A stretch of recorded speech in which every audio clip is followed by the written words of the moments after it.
in progress.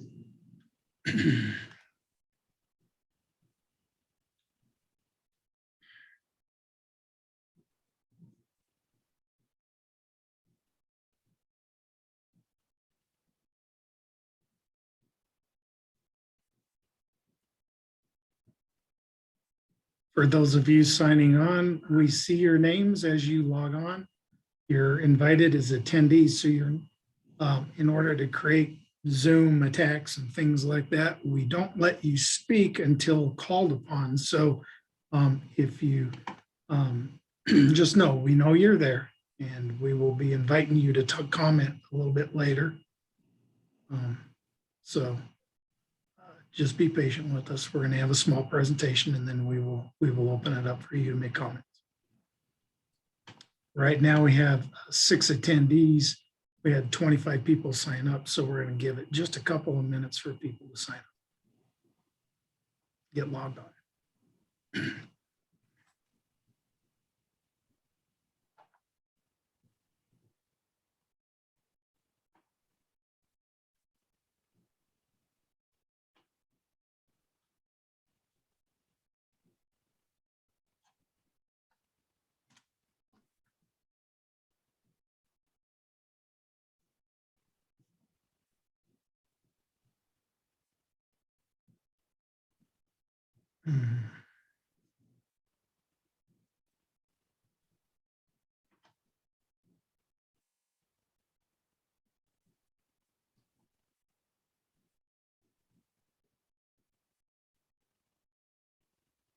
Wonder if it's cooled off any out there.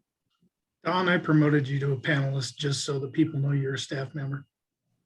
Oh, okay. I thought maybe it picked me off.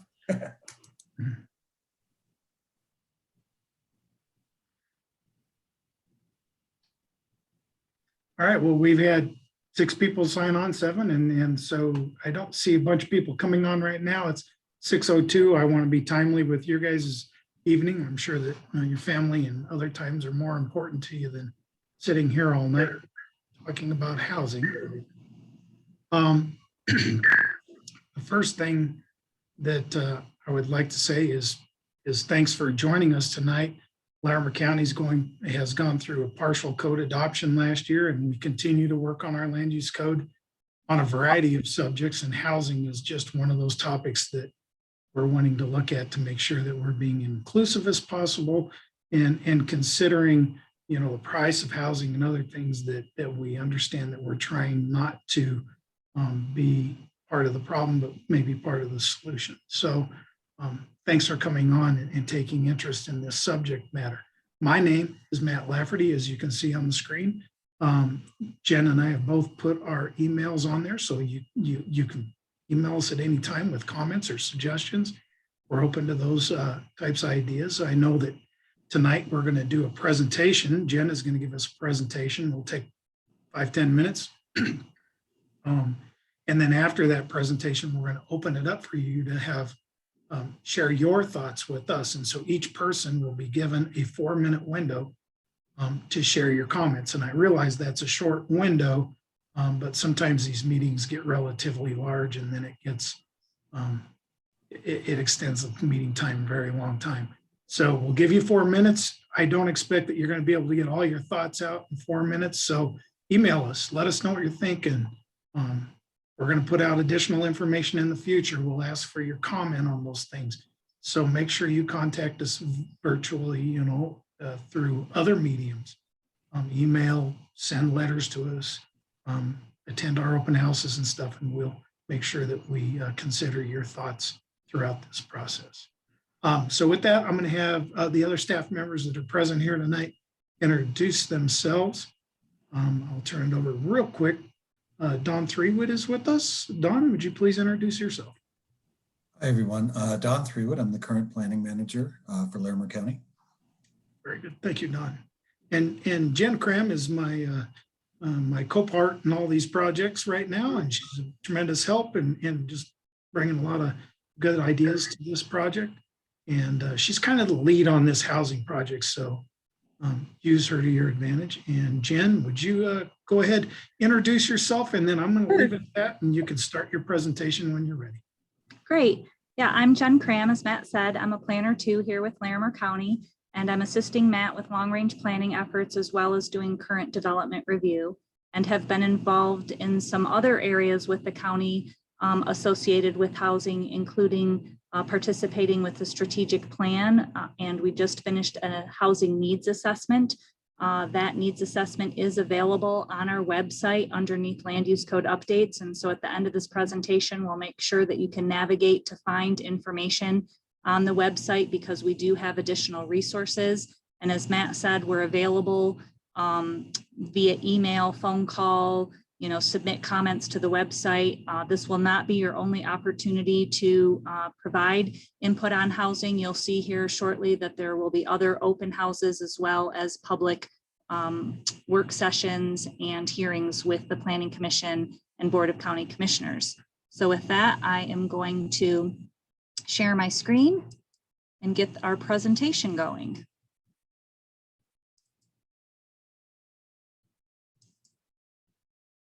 And can you see that, Matt? Great. So as Matt noted, we have already completed phase 1 of our land use code updates. Those were adopted in December of 2020 and became effective March 31st of 2021. We're currently working on phase 2 of the land use code updates, which includes housing, as well as RV parks and campground standards, 1041 regulations, oil and gas regulations, signage regulations, and agricultural standards related to urban agriculture and the keeping of livestock. So this evening, we're going to focus on housing. We have June 30th is a target date to have a draft of the housing regulations posted for comment. And then on July 14th, we will have a joint work session with the Planning Commission and Board of County Commissioners that will cover both housing and the RV parks and campgrounds. You'll see that there's some overlap between the two with regard to providing a variety of affordable housing options. And then on July 20th, we'll host another public open house related to both topics, giving you all another opportunity to give us feedback on the draft regulations. And then on August 4th, the possibility of adopting the draft final housing regulations. We're also, depending on the feedback that we receive, it's possible that that could get pushed out to September to go to both Planning Commission and the Board of County Commissioners. So this is a tentative schedule. It's also available on our website. The housing issues that we're looking to address with the phase 2 updates include a variety of housing types and the locations where they can happen, further flexibility with our accessory dwelling units, co-housing and tiny homes, manufactured home parks, and agricultural labor housing. I'd like to start with some references from the comprehensive plan. The land use code takes direction from the comprehensive plan. And our goal with both the phase 1 and phase 2 updates is to better align with the comprehensive plan and make the land use code more user-friendly. So you can see here, the comprehensive plan that was recently updated and adopted in 2019 touches on 3 basic objectives. The needs assessment, which was recently completed. Larimer County supports the development of safe, decent, and attainable housing types and choices to meet the needs of its residents. The diversity of housing types, and then the land division and residential planning. And so you'll see that the way that land is divided helps to formulate how it is developed and where it's developed. So those are the 3 policy statements that came out of the comprehensive plan that are guiding these land use code updates. And I think this is, can you go back to that slide, Jen, please? Sure. I think that's a great slide to illustrate one of the things that a lot of people get confused of in Larimer County. Larimer County is a big county. We are urban and we are rural.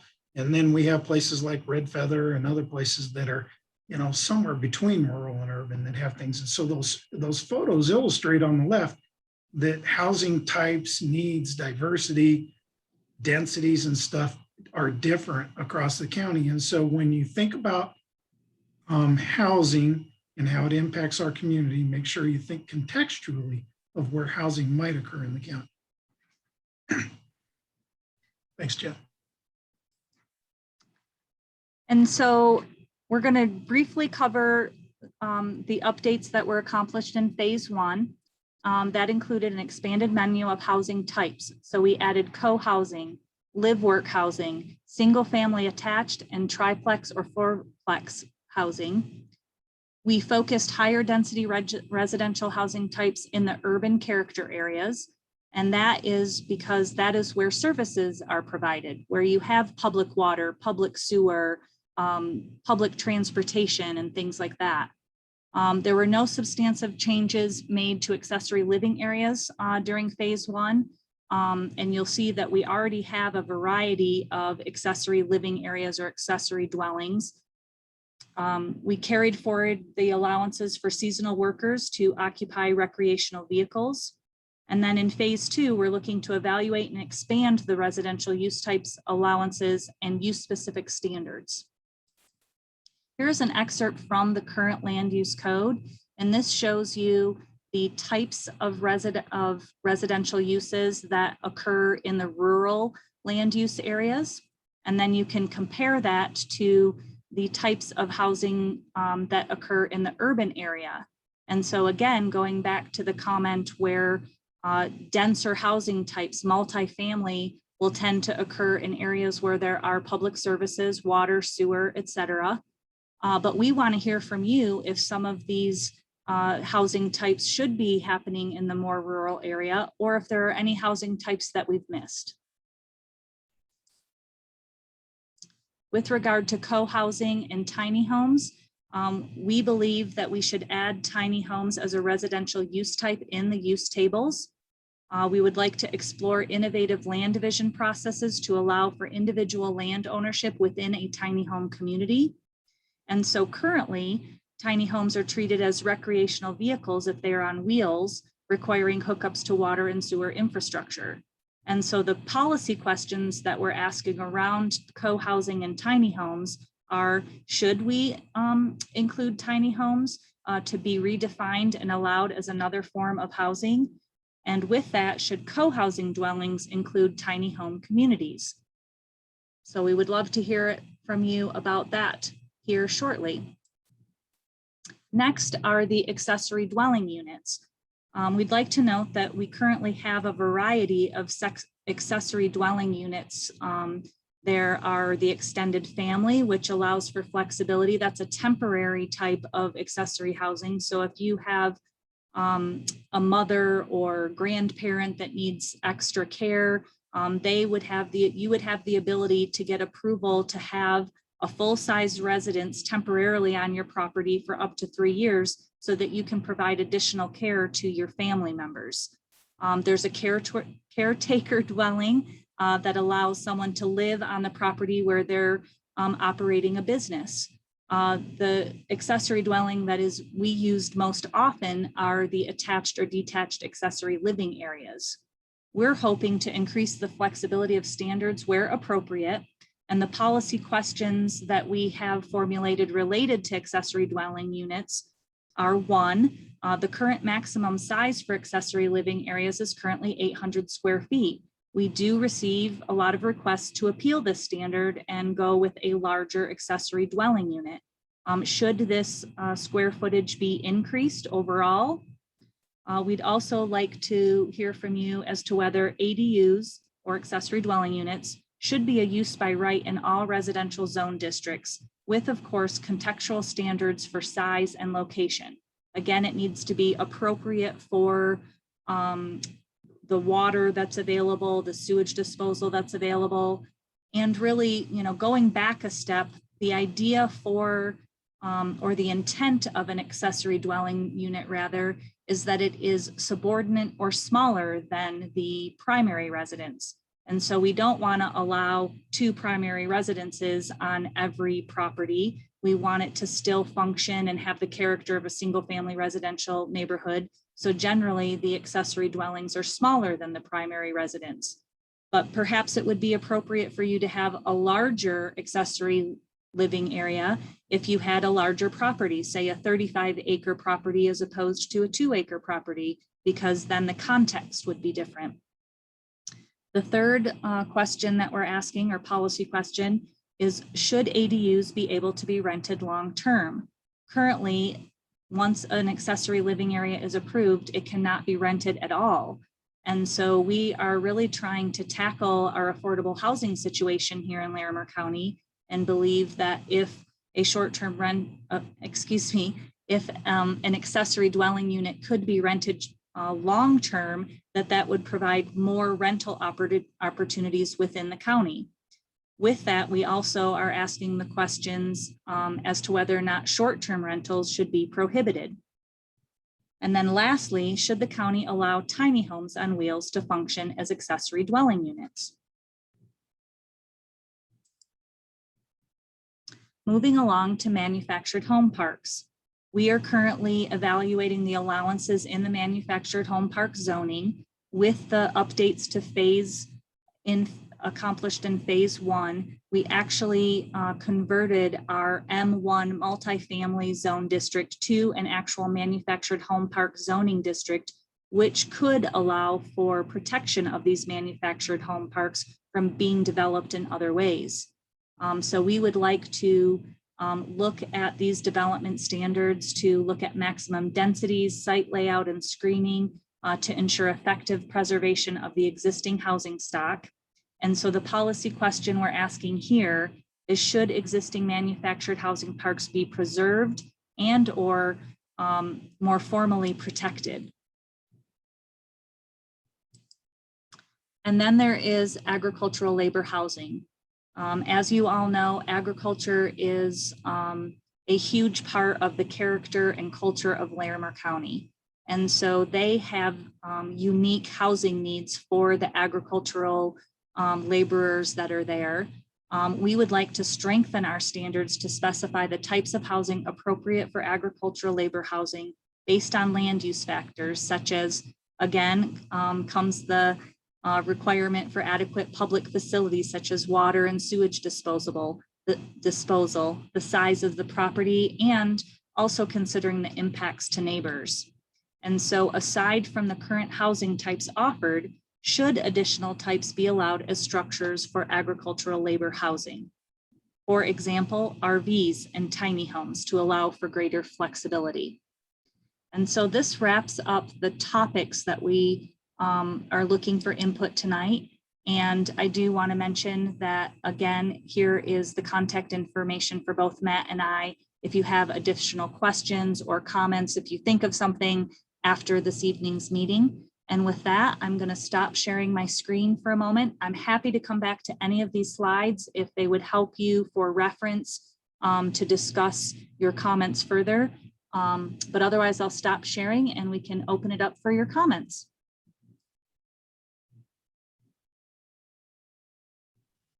All right, before we jump into letting you guys all have comments, I want to show you just one real quick thing, because I want you to be able to stay connected to the project, and I want you to be able to let your friends, neighbors, coworkers, colleagues, whatever, know how to be connected. And so I'm going to share my screen real quick. Jen, can you see that? I can see it. This is, if you type into your Google search or whatever search engine you use, larimer.org/planning, it will land you on this page here. And on this page here, you'll see a series of meeting dates that are here at the top, June 17th, 21st. Those are actual pre-planned meetings, things that are going to be coming up. We'll make sure that as we have open houses or we do other meetings, that we post it on here so that you can come up and sign in virtually on those. And if they're not posted here, they may be actually in-person meetings now that we're moving away from some of the COVID restrictions. Secondly, on this page, there are 3 boxes here the middle box are our land use code amendments that are going on. I'm going to click on that page real quick. Takes me to the next page. You can see here a overall project schedule of the things that we're working on. Sign regulations, for instance, are going to work, Planning Commission to the BCC next Monday. So we're working on sign regulations. We're working on oil and gas. Estes Valley, we've got some things going on up there. We got development standards, urban livestock, all those things Jen talked about. This gives you kind of a rough estimate of where we're thinking that we will get to the end game on these subjects. So you can see where housing fits into this, and it's late September. So we've got a lot of time, a couple of months to work on this, and hopefully we can flush out all the issues and do that. As you page down to the bottom, you'll see that there are a series of boxes here, and these are individual pages for each of the subject matters. So I'm going to click on housing, and you'll see that right now we have a running schedule, a tentative housing schedule that says, hey, we're doing this at this time, and then we're going to post something here. We're going to have a work session with our planning commission here. We're going to post some more drafts here, and this will be a schedule that changes frequently. So make sure you check in on it every now and then, because we may post the regulations here and decide that we need to have another open house or a couple open houses to flush out some additional ideas or whatnot. So make sure you look at this, and we'll post other things on here. We try to post registrations here as well, so that people have a couple of different places they can look. Jen was talking early in the meeting. Here's some supplemental information. We don't need to repeat everything that's going on in our community. Fort Collins and Larimer County and Loveland, others have been working really hard on a lot of housing issues right now, issues around manufactured housing or around affordable housing. And here is draft information or supplemental information that's already been generated, studied, and is out there for you to consider as you review the information that comes out from this process. So we don't want to duplicate everything, and we don't want to promise anything either. We don't want to promise that the outcome of this is to solve affordable housing. We're working on a land use code, which is a regulation, and we will do those things that we can do inside the body of the land use code in a very timely manner that will help to affect affordable housing, but it's not going to solve the problem. That's a bigger policy issue that is probably going to have to be flushed out over the next year or two with our commissioners and our city councils and all the people that are involved, the housing communities and whatnot. So I just wanted you to see that these pages are out there. Stay in contact on them. Make sure you use them because they're there as a tool for you as well as for us to share information and be engaged together throughout these processes. And thank you, Matt, for walking through that. We are also planning all of the policy questions that I covered for the different topics. We are planning to put a survey together and have that out first part of July and give you a month to answer those questions. So there'll be a variety of ways for you to give us your feedback, but stay tuned for that survey with those policy questions because we're planning to post that first part of July. So I see that there are 9 people online with us tonight.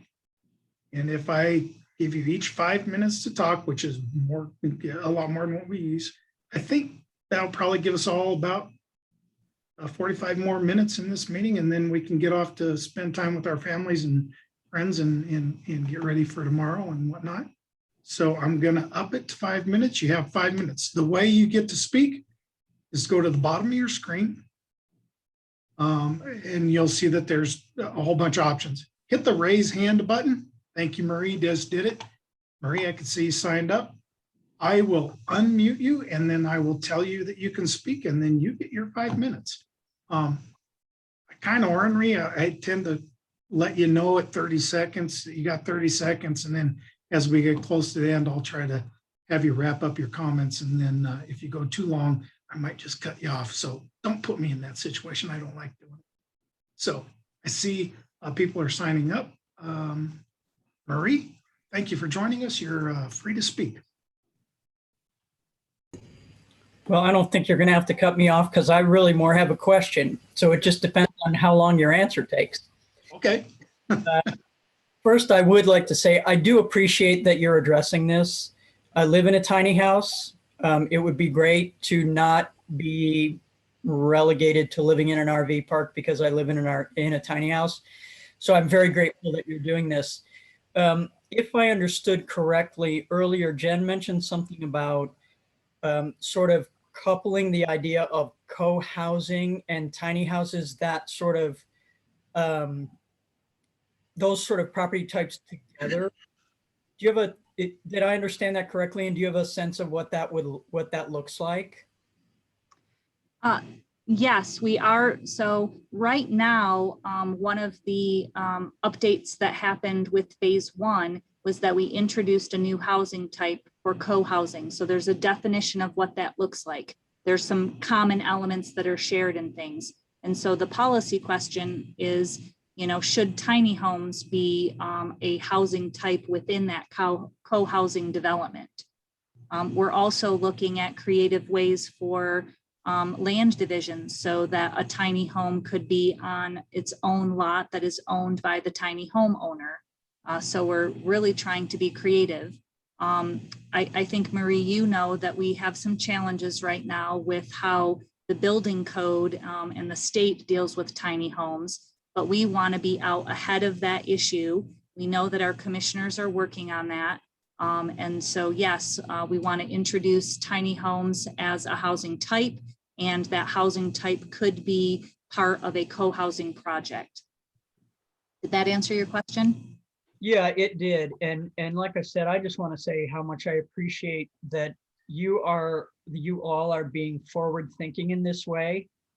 It's very much appreciated. I feel very grateful to be here at a time where I can see how the county is really looking ahead and trying to solve problems that a lot of other places it's not even on their radar screen yet.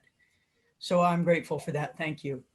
Thank you. And please stay tuned as the draft regulations come out, because you have the experience of living in a tiny home. You can help us with those standards that are, specific to that housing type. So I would love to. Thank you. Thank you, ma'am. Okay, Amy, is it Badeau? You're now free to speak. Sorry if I brutalize your names. That's okay. It's Bode. Can you hear me okay? Bode. Yes, ma'am, we can hear you. So just a couple, I work for Mitchcraft Tiny Homes, the local tiny home builder here in Fort Collins. And I'm also the organizer of a group that you've been involved in talking about, legalization of tiny homes with Tad and Shale and Tanya, that group of people. So I guess one of the questions I had was, you have a question saying, should tiny homes be redefined and allowed as another form of housing? Is there a difference between that and allowing them as accessory dwelling units to you folks? Like, just wondering, how are you thinking about those two questions next to each other? the first question is, should a tiny home be a housing type? And I think we all agree that yes, it should, that we need to have a diversity of housing types. We have some challenges in working through how, we can issue building permits and certificates of occupancy, but we'll be working on that. And then the second question we asked, because I tried to describe, the intent for an accessory dwelling. And so an accessory dwelling is smaller than or subordinate to the primary residence. So it's generally a small footprint home, which is currently allowed in Larimer County. And so with the addition of a tiny home as an official housing type, we're just asking the question, should that also be allowed as an accessory dwelling unit? Okay, that's great. I just didn't know if they, conflicted with each other or not. Yeah. Right now, we don't have any restrictions for, smaller footprint homes. It's these tiny homes that are produced off-site that we have some challenges with. And so we just want to have the flexibility for that to be a housing type, and then for it also to be considered an accessory dwelling unit, because it would function really well in that regard, because it's going to be smaller than the, primary residence, more than likely. Yeah. So Great. just to be clear too, and I'm not trying to be rigid, but to be clear, the tiny house question, whether it's a tiny house on its own or a tiny house as an accessory use or a tiny house, there's two types of tiny houses. There's a tiny house that doesn't have wheels. It's built on a foundation. It follows our normal building codes. You can currently do that. That's not an issue. You can build relatively small living structures on properties, both as accessory dwellings or as primary dwellings. You just got to get your proper building permits. The issue that we're going to struggle with probably, and like Jen said, the land use code might be ahead of building codes, is we might get something into the land use code that says tiny house on wheels should be allowed in these types of situations, but it's not permitted until such time that we get alignment with our building codes. Because right now the state says that a tiny home built on wheels is an RV, and we don't just allow people who own every RV out there to start parking them on their property and using them as other options and stuff. So it's teasing that apart. We're going to have to really work on and try to understand what those differences are and whatnot. And so it will be a complex issue. And I just don't want to send out any complete promises to say that this is going to be an absolute solved issue in the next 3 months, because it's a big issue. But we want you to know it's on our radar, and we think that it has value and that it might provide some great options in our community. That's really great. Thank you so much. Is that all you had, Amy, or do you want to continue to talk? I paused when we started talking. Yeah, I mean, I don't, like you said, it's a big issue, I mean, we're talking about RVs and, tiny homes and, how are they certified and how are they, in the certification process with the different, third-party inspections like NOAA, like Pacific West. Some counties in the United States require RVIA certification, which, it's about educating, I think, educating everybody about what that really means, and what are the differences. RVIA certifies a facility, and they specifically say it's not to be used as a permanent dwelling, whereas NOAA certifies it each dwelling, or each building rather, through each phase of the build. So it's very specific, and they're really going after, real safety of, the building and everything else, from fire and electric all the way through. So yeah, there's a lot in there. Those are great points. And that's the hard part, is right now the state doesn't recognize some of those things. Hopefully they'll work on some of those things. And then when it becomes part of the state statutes and the way the state operates, that trickles down to counties like us. So for the other listeners that are online, Larimer County is a statutory county. That means that we have to follow first state statute. We can't operate outside of the box that the state gives us to operate in. So if they set a window size for us to crawl through, or if they set a floor or a ceiling limitation, then we have to honor that. Whereas other communities, let's say I'm going to use our fellows, our neighbors to the east. Weld County is a home ruled county. They home ruled years ago.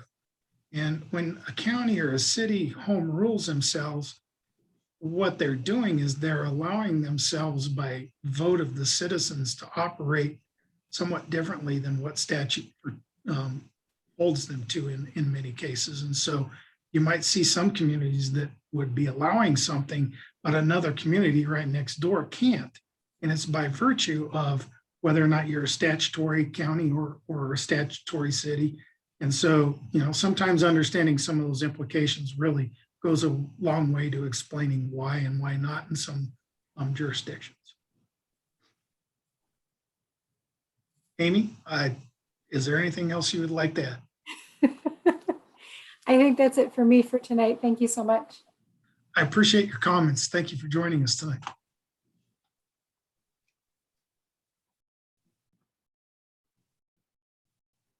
Okay, coming up, we got Joe Callentine and then Adam Eagleston and then Tanja Andreas.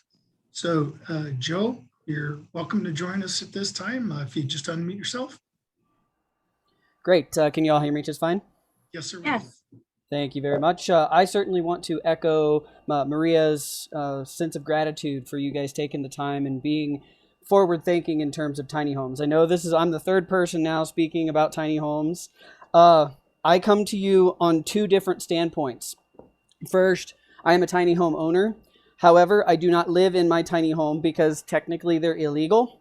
And I'm trying to find some place that I can actually fit on the radar as opposed to under the radar, which is where a lot of tiny home owners are forced to be. And we're not vigilantes. We don't want to have to break the rules. We want to be able to help change the rules so that way we can live within the guidelines. So statutory home rule, totally understand that. To that effect, I am, my tiny home is costing me money because I've got it in storage right now. I live in my condo. I actually live in Littleton, so I'm a little outside of your guys' jurisdiction. However, as a tiny home owner, I find it incredibly important to be involved in these types of processes. Okay. The second portion that I come to you guys as, I am in process right now with my organization, Life Size Tiny Communities, attempting to create our pilot community program down in El Paso County. If you are aware, maybe you're not, El Paso County legalized tiny homes back in 2017 under the essentially their RV park model. They just more or less adopted the definition of tiny home and how people can actually live in a tiny home on a legal basis. However, when it comes to the affordability piece, the attainability side of this, if you buy a piece of land in El Paso County, you still have to install a well, you still have to install a septic system, put the driveway in, all the other things that the county that you guys require for these types of structures. So that immediately prices a majority of the people out, especially this day and age with the financial uncertainty and just the way that the housing market is, which you guys are incredibly knowledgeable on. So what I personally set out to accomplish is essentially to create tiny home communities first, and you get the first one done and then ultimately be able to spread and expand. So when you take economies of scale and you install the infrastructure for the several tiny homes versus the single tiny home on a single plot, then you make things more attainable for a lot of people. Our ultimate goal is really in line with what you guys are trying to accomplish, where we eventually have a fee simple scenario where we can plat out a relative size of land for the tiny home, and then you still get your front yard, you still get your backyard, just like a traditional subdivision. However, it's specifically for tiny homes. And when I say tiny homes, I am speaking directly to the Tiny Home on Wheels Act, because I understand and I respect the on foundation that goes through the normal process. So for me, I spent $70,000 building my tiny home. And that is way more affordable, in my opinion, and maybe yours too, in terms of the $500,000 or $600,000 price points here in Denver. So I commend you and I thank you both very much for spearheading this. And I really want to certainly make myself available as an individual in community development and trying to help further this movement into an actual industry. Side note, I have done a little bit of consulting with the city of Littleton because they went through this or are going through this same process. So they reached out to us and said, hey, can you help? So I want to make myself available for you guys in terms of community development and tiny homes in general. Thank Joe, you. would it be possible for you to put your email address in the Q&A? Because I don't want to spend all of our time this evening, talking about this, but I'd love to hear, how El Paso County is handling, water as their public water, things like that. Or email us, one or the other. Yeah. You don't have to post it out there. Yep, I just sent it in the Q&A, and I have a laundry list of resources and really just a whole bunch of information regarding different types of jurisdictions and types of ordinances and legislation that's been passed. And as like perfect example, state of Maine. You know, Matt, when you were talking about being statutory and operating in the box of what the state gives you, the state of Maine, just the governor just signed 2 days ago the legislation allowing tiny homes as fee simple single family primary dwelling structures.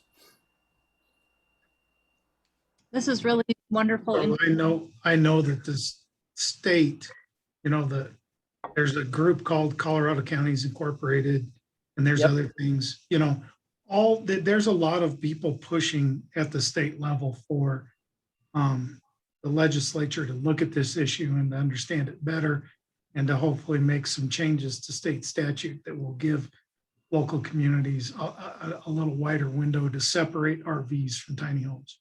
Agreed. And another side note, while I both still have you, there is an initiative in the industry of tiny homes.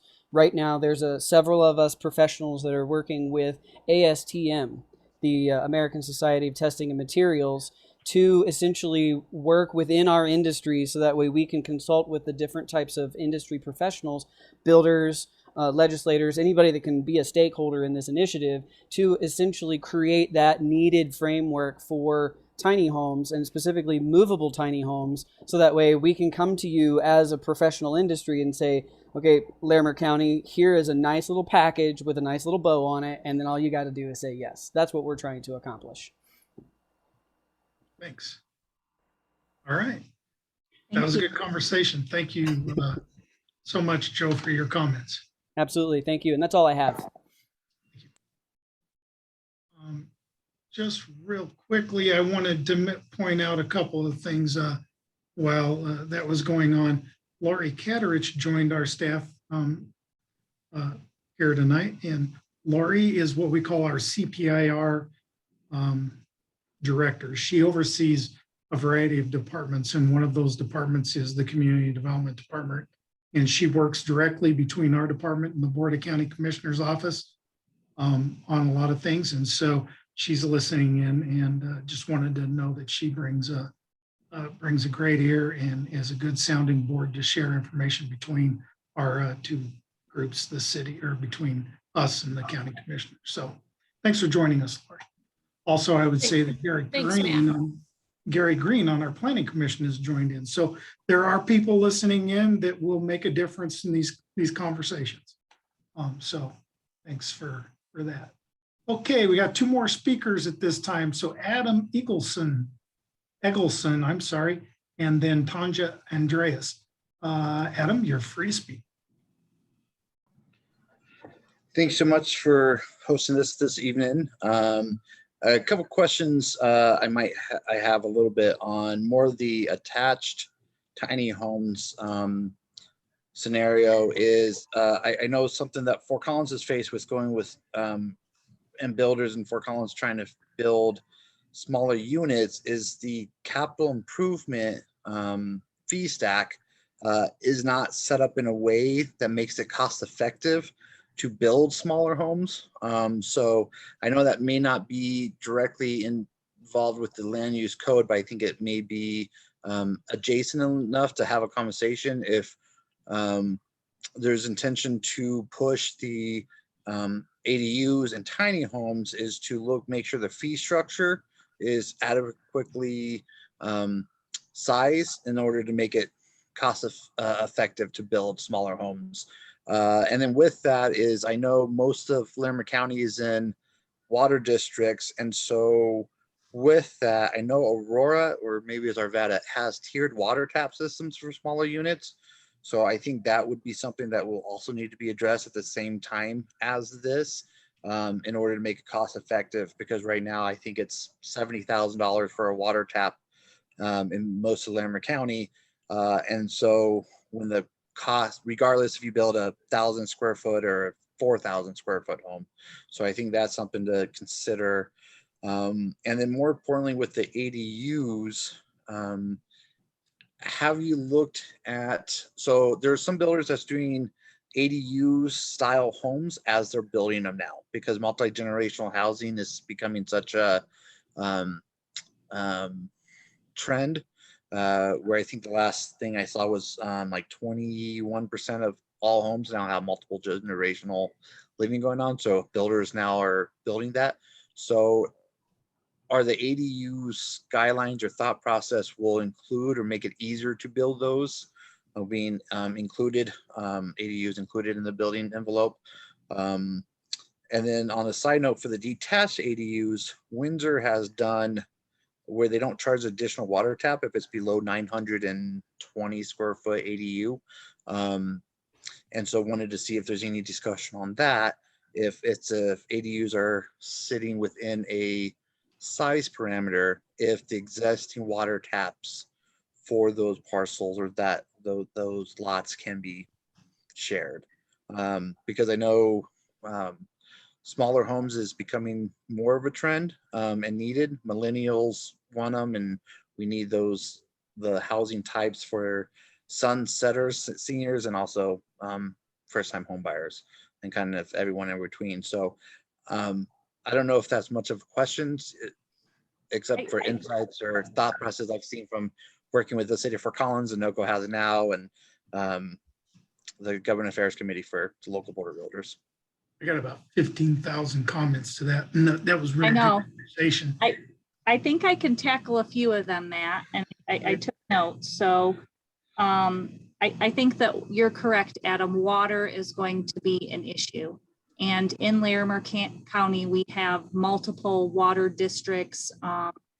And so one of the things that is on our horizon is looking at our water and convening the different water districts and having these conversations. And so again, the changes that we're looking at for the phase 2 land use code are a shorter time frame, and there will be larger policy discussions, but we know that the water taps are a huge issue that are really out of our control because the water districts control what their water taps are. But our hope is to engage them in a conversation so that if we did allow for a creative land division process that had these smaller lots, that perhaps there could be a reduced water tap or shared taps and things like that. So that is one of the things that we are looking at. Again, we first want to allow it as a type and then, come back and look at some of these other things. And one of the policy questions that's on the table right now that could be addressed in the short term goes back to your questions about builders doing the accessory dwelling units along with the primary residence. And so the policy question we're asking is, should all residentially zoned districts allow for accessory dwelling units by right? And then we would have contextual standards based on the size of the property, the availability of water, those types of things. And so, yes, we are looking at that because we do know that there are multi-generation, everybody wants to have, mom or brother, on the property. So we are looking at that with this round of updates. And then I'm not sure how to address the fee structure. We do have the ability to adjust our application fees and things. So that is something that is within our realm. It wouldn't be addressed with the land use code per se, but it would be addressed as a part of the process. So if you coming in to do affordable housing or a tiny home, there is the possibility that there could be a reduced fee. So that's a good point for us to keep on our radar. And I think that touches on most of the things that you commented on. Two of the things that Jen hit there towards the end on fees is important. Right now, if you wanted to do a detached accessory dwelling, it requires a planning process because we want to look at, some of the impacts. Where are you placing it on the property? Do you have water? Do you have sewer? How's it, is it on septic? Those types of things, and try to work through the potential issues associated with that. And so that application process has a fee. The one thing that we are going to be looking at in the next year is we're going to be evaluating our fee structure for all fees throughout Larimer County to try to understand how do we stack up against our our local neighbors such as Fort Collins or Loveland or those, and then to ask, are we really trying to encourage something or not encourage something? And those will all impact our fee structures. And so, as Jen was saying, if we can move 80% of the detached accessory dwelling units from being a use permitted by, let's say, an administrative special review that has a fee to a use by right, you just saved $700-800 by moving that target. And so some of the things might be to look at, how can we incentivize people to follow a set of guidelines or rules that would allow us to approve them just by getting building permits rather than having a planning process. Whereas some of the other more, maybe you're trying to put one way out in the middle of nowhere where there's no water, that might require you to go through the process, and then it should be a fee because it occurs staff time and whatnot, and staff's time is paid through our general fund. And so who pays for this and whatnot. So we'll look at those issues. I think those are great comments. I think that so far tonight, I've heard nothing but really solid, good comments for us to consider as well. On a similar note, one thing I've noticed, I've been doing deep dives into regional and municipalities land use codes and been geeking out with Megan over in Fort Collins. And it seems to be there's a lot of the land use codes that's designed for single family 3 or 4 bedroom homes based on setbacks and requirements.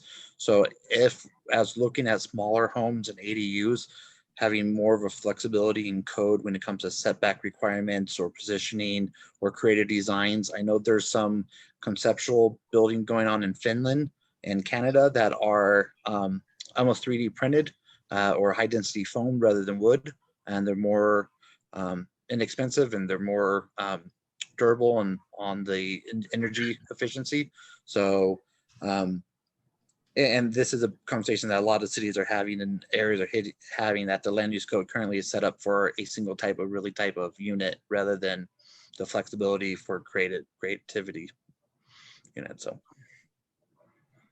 That's a great comment. All right, Adam, anything else you'd like to add? No, that's everything. Thank you so much for allowing me to speak. Yes, sir. Thank you for participating tonight.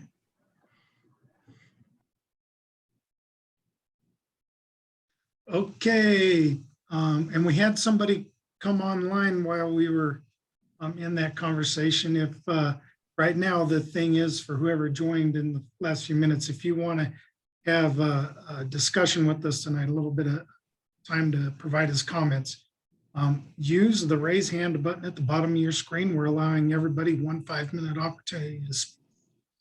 So the last speaker at this point is Tanja Andreas.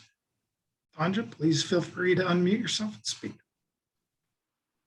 Hi, thank you for having this and allowing us to speak. I'm Tanya Andreas. I am a retired nurse practitioner, but I'm also a tiny houses on wheels advocate.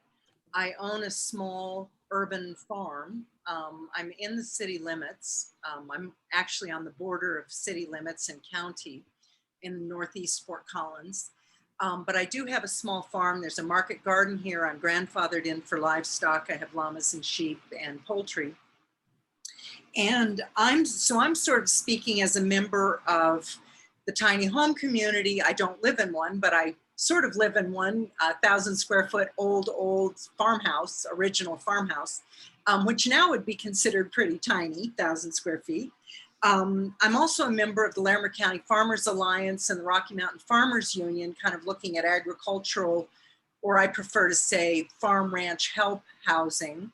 And I've also lived in co-housing in my life. So I have kind of a broad interest and perspective here. I'm really interested in tiny houses on wheels being considered as viable living structures, because they truly are. But looking at them as co-housing, I think, is a very cool idea.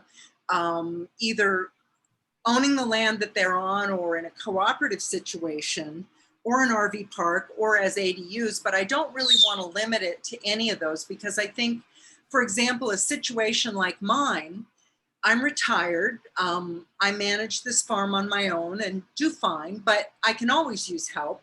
I have room to have, for example, to host a tiny house, but like many semi-urban farms, I'm in the path of development. So building anything on a foundation makes no sense whatsoever, because as much as it pains me to say this, likely this place at some point will be scraped and developed into not a higher and better use, in my opinion, but it'll happen. So building something on a foundation is entirely inappropriate.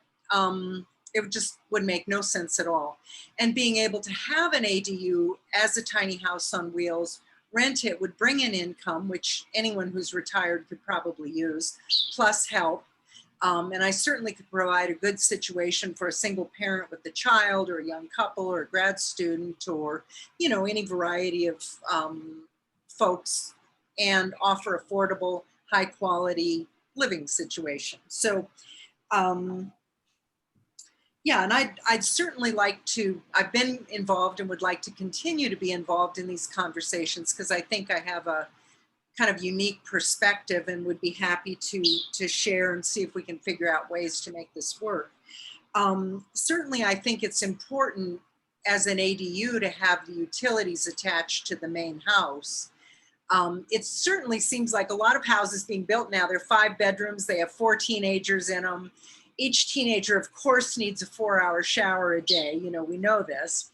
And then they have huge lawns. And so the water consumption in a situation like that would be vastly, hugely more than a small house with an ADU, tiny house on wheels, which has a limited number of people living there. So I think connecting to the primary utility taps would make a lot of sense in these situations. Also being available to have them as rentals could really help as well. So I really would like to stay broadly focused in how we look at the tiny house on wheels issues. Certainly the small ag situations, the CSAs, are often leased land, which makes building anything on a foundation unimaginable. They're oftentimes shorter leases than the farmers need, of course. They're often in the path of development like mine. And we all know that farmers running CSAs, you know, well, I guess they're eating well, but I don't know how they afford anything else. There's not a lot of money here. So I think looking at ways of producing extra income, or having the help on site for those of us who have animals, we have a need for that. And it may be part of the year, it may be year round, but I really support staying flexible about how we look at that within the statutes and all of that. But I would be very happy to be involved in any of these meetings. I appreciate you having them, and I'm happy to offer my perspective and experience as well. Thank you. 5 minutes right on the nose. Yeah, did you plan that? Great comments. Hey, Tanja, what kind of bird you got? I have a Jardine parrot is who you hear. She's Okay. in the house. But I have Good also here. poultry and turkeys and geese, and I'm grandfathered in, and so I'm legal. Okay. And but I am in city limits. Okay. So Well, regardless, you know, I mean, through Farmers Alliance and whatnot, you're probably aware we're working on tiny farm or small farms, urban agriculture, and livestock issues too. So you may want to pay attention to that as well. I'm hugely interested in that, and would like to be included in any of those conversations as well. And another question I had is, those of us who are participating or showing interest, are we automatically on reminders or Zoom invites for the other meetings that are coming up? Or If you send us your emails and contact information, we'll put you on a list. thank you. And as we do meetings, we'll try to send information out. And again, watch our webpage as close as you can. Yeah, and Tanya, I did send an email to the Larimer County Farmers Alliance, and they're really good about sharing that information. But again, if you can email either Matt or I, we'll get you on the list, and all of the upcoming open houses and schedules are posted on the website. Awesome, thank you. And I'm on the leadership committee of Larimer County Farmers Alliance, so I'll be part of that conversation as well. But I have a foot in both camps, and am very familiar with the co-housing model, having lived in one. So yeah, this is very interesting, and I thank you for taking the time to consider these things. Thank you. So I don't see that there's anybody else that's raised their hand to speak. I would like to say that I think that this was really a good conversation. I think you all have shared some really good ideas to us. We have consultants that are helping us with this subject matter. Unfortunately, they were in Dallas this evening, working with another community on a project down there. And so we are recording this. We'll share all this information with them, and they and us will start working on putting together some draft of something around this subject so that people have opportunity to make comment and cause for improvements. And then we will continue that process until we get to the point that we have to adopt something. So if I don't see anybody else raise their hand to speak that hasn't spoke, I'm going to ask Jen if she has any final words of wisdom, or Dawn or Lori. And if nobody does, we can send you on your way. And you guys can have a wonderful evening. Matt, I'll just remind everybody that we're planning to have those draft regulations posted to the website end of June. And then the next joint work session with the Planning Commission and Board of County Commissioners is July 14th. We'll have a follow-up public open house on July 20th to receive public comment on the draft regulations. And then adoption would be sometime in September. All right. Great meeting. Hopefully, maybe one of these meetings we have in the not too distant future can be a live meeting, and we can all meet each other and shake hands and act normal. So I look forward to meeting you all and appreciate everything you did. Have a good night. Thank you. You too. Thanks, Matt. Yes, ma'am. Night. Thanks, Lori. Thanks, Don. Thank you. Have a wonderful evening, everybody.